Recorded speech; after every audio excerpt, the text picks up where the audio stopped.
All right, I'd like to call this meeting to order. This meeting is being held in the council chambers and is open for public attendance and participation. Can I have a roll call, please?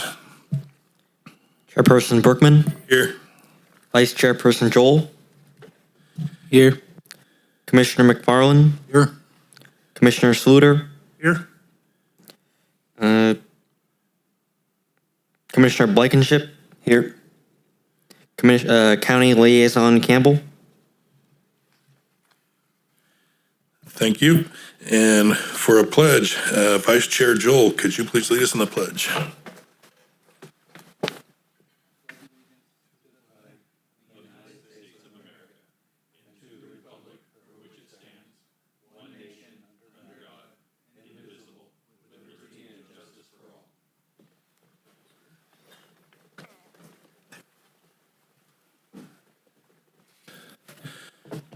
Okay, public communication. You are welcome and encouraged to participate in this meeting. Public comment on items not listed on the agenda will be heard at this time. Comments on controversial items may be limited, and large groups are encouraged to select representatives to express the opinions of the group. Written request. Members of the public submitting written requests at least 24 hours prior to the meeting will be normally allotted 5 minutes to speak. Do we have any written requests? We have no written requests. Thank you. Members of the public may address the Planning Commission on items of interest that are within the city's jurisdiction. Individuals addressing general comments are encouraged to limit their statements to 3 minutes. Do we have any comments from the public? Seeing no public, I will move on. Business. Is there any interest in modifying the agenda? All right, seeing none. Business items. Can we get, is there any comment on public on item 2, which would be the minutes from the last meeting?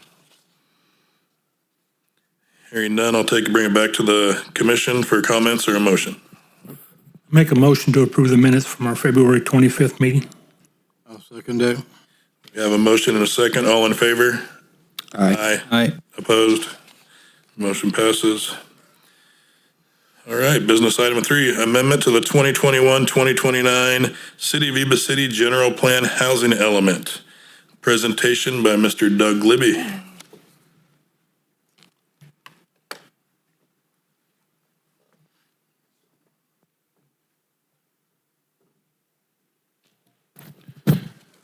Thank you, Mr. Chairman.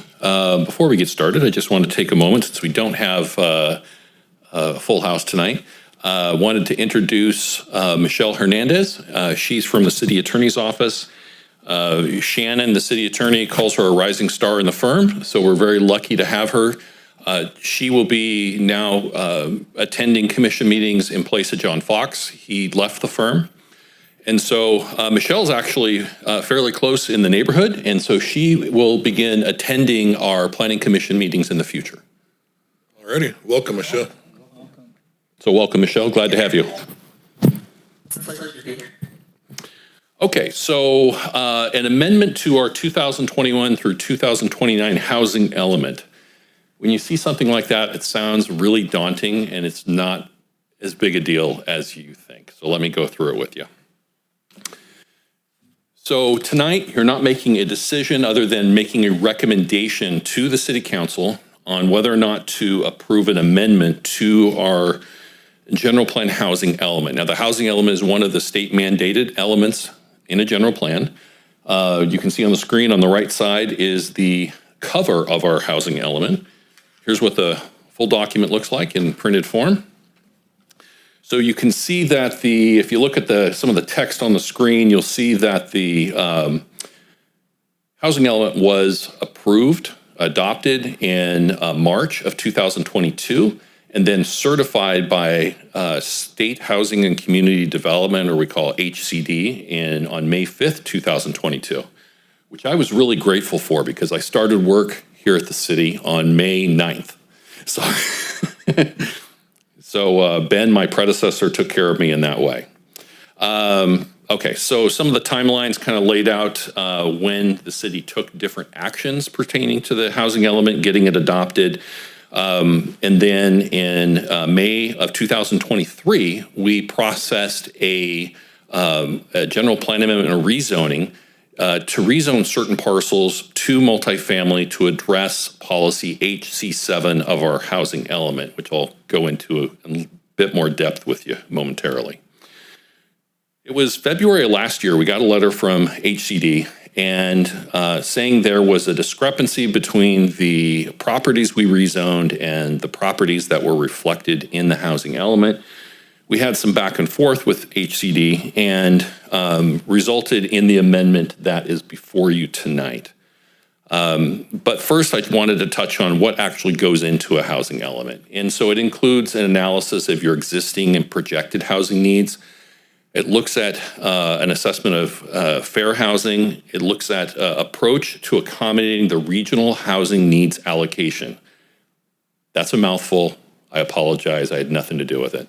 It's called abbreviated RHNA. And so what happens is state HCD, they determine statewide how many housing units over the housing cycle need to be planned for in the state. And then they push that number down to the councils of government. Our local council of government is SACOG, the Sacramento Area Councils of Government.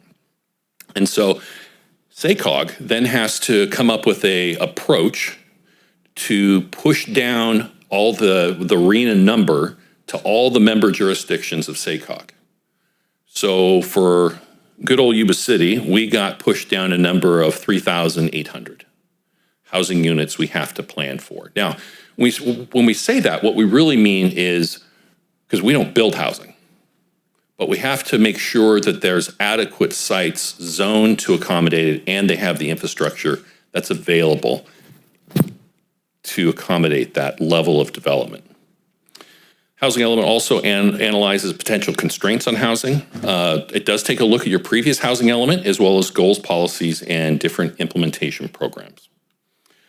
Okay, so what happened? So when we did our original housing element in 2022, we had worked with citizens who were willing to rezone sites in the city to multifamily.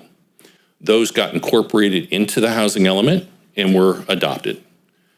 When we then went back to actually rezone the properties, sometimes the properties had changed hands. Other times the property owner had just had a change of heart. And so we really tried to work with the property owners and didn't try to impose it on them. And so it's basically there was a change in the sites that were adopted in 2022 that were rezoned in 2023. So in part of the housing element, we were only required to rezone 10.4 acres, but I'm happy to report that we actually rezoned 68 acres to multifamily. We blew through what we were required. Part of that is we had some willing property owners, but the other thing is, for my own selfish reasons, I wanted to make the next housing cycle much easier for Yuba City. And so we rezoned a bunch of land so we shouldn't have to do that on the next 8-year housing cycle. So really what this is about is we need to update some tables in the housing element to reflect the sites that were rezoned. We have to update a table that talks about our RHNA allocation capacity after the rezone, and all that feeds into complying with policy HC-7. So, like I said, although it sounds really daunting, it's really just a housekeeping item that we're here for tonight. Now, normally, when you do a general plan amendment or rezoning, you have to comply with the California Environmental Quality Act. We did that when the housing element was adopted through an addendum to the general plan EIR. When the city rezoned the properties in May 2023, the city adopted a mitigated negative declaration. So for this exercise, the environmental impacts have already been analyzed. Was done so for the original housing element and for the change. And so no additional environmental review is required for this action tonight. So really, we're asking you to conduct a public hearing and then adopt a resolution recommending the City Council adopt a resolution to approve the amended 2021-29 general plan housing element. And with that, I'm happy to answer any questions. Thank you. Any questions from the commission? None. I've got one question. It may be far out there for the next time we go through this. Because looking through the report and looking at all the other things that are out there, we know that Del Monte closed and we've got a lot of peach orchards and everything else in town, and now they have no place to send them. Have we been approached, the city or anything, been approached by some of those peach farmers saying, hey, I want to get out of the peach business and develop my land? Is that, or are we approached that way, or do we approach them? So Yuba City has a urban growth boundary, which is the sphere of influence. And so that generally follows, there's some exceptions, but generally Pease on the north, Township on the west, and Bogue on the south. The exception being the Yuba College property on the north. And then on the south side, we have our new Bogue Stewart master plan. So if you're within those areas and you grew peaches, someone could, if you would join the city, could approach the city and say, hey, I'm interested in annexation, and then we could talk about that process. If you're outside the sphere of influence, it's really not feasible for a variety of reasons. Because one, the services don't exist to serve them to urbanize. Two, the county general plan and the city general plan do also aim to accommodate growth, but to protect ag land also. So, does that answer your question? Yeah. Okay. Thank you, Doug. Any further questions? All right. Hearing none, I'm going to go ahead and open it for a public hearing. And again, with no public, I'm going to close the public hearing. Can I get a motion on item 3? I move that we adopt the resolution as presented and present to the council for approval. All right, we have a first. Can I get a second? Second. All right, with a motion and a second, all in favor?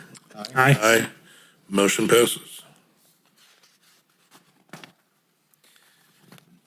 Future agenda items. Again, Mr. Doug Libby. All right, I'll just stay here tonight. Okay, so future agenda items. Next month, we are going to cancel the first meeting in April, but we will come back to you, and I usually write down the date. I apologize. Give me 1 second here. So we will cancel the April 8th meeting, and we will return on April 22nd. And on that night, we will have a public hearing for a 4-lot industrial parcel map. You don't often see those. This is on the kind of north side of town, along Live Oak Boulevard, south of Pease at 2826 Live Oak Boulevard. So it's going through the process now, and our assistant planner, Andrew, will be writing the staff report for that. So we'll have that for you next month. Where's that in conjunction to that school? Is that going to be just north of the school? It's an existing facility that is north of the school, the Twin Rivers Charter School. Okay. There's some vacant land. The old concrete or the old brick building there? It's a diesel Oh, okay. business there. Diesel and, Is it a diesel Beamer. repair? Or, It's also a border Sunsuite then on Yeah. the. and there's a cell tower on the property also, which is kind of lets you know where it's at. Yeah. What was that address again?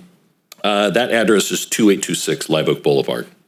So that's just I'm just giving you a heads up that next month we'll hold a public hearing on it. Yeah. And that's all I have for future agenda items. All right. Thank you, Mr. Libby. And let's go to Development Services Director report, and none other than Doug Libby. Told you, I'm just going to stay here. Okay, a couple things for you. So we presented the mobile vendor ordinance update to the City Council on the 17th of March. And so we held the public hearing, and we did have some feedback from one food truck vendor. It did result in the council wanting to make some, I'll just say, refinements, not dramatic changes to the ordinance. And they also wanted staff to do some outreach to the local restaurant association. So I'm working with the city attorney's office to do an update to the ordinance. We're going to do probably a 30-day outreach to the restaurant association and then come back to the council. And then the other item I just wanted to give you a heads up on is today I attended the ribbon cutting ceremony over at the Sutter County Superintendent of Schools' new office just across the street from River Valley High School. Opened up, is a beautiful facility. So if you ever get a chance to stop in there, definitely encourage it. They 38,000 square feet, enough for accommodate 300 students daily. And then they have about 10,000 square feet of flexible space that they can use to accommodate people want to have some type of a mini conference or something there. You can certainly accommodate it there. So they are now open. So that's all I have for you. I see Hilber's is going full bore on the, Merriment Village? Yeah, Merriment Village. So yeah, Merriment is moving along. So they had poured concrete for the elevator. They're getting the foundations done right now. The other big project that we have, as you've probably seen, is the hotel at 99 Southwest and 9920.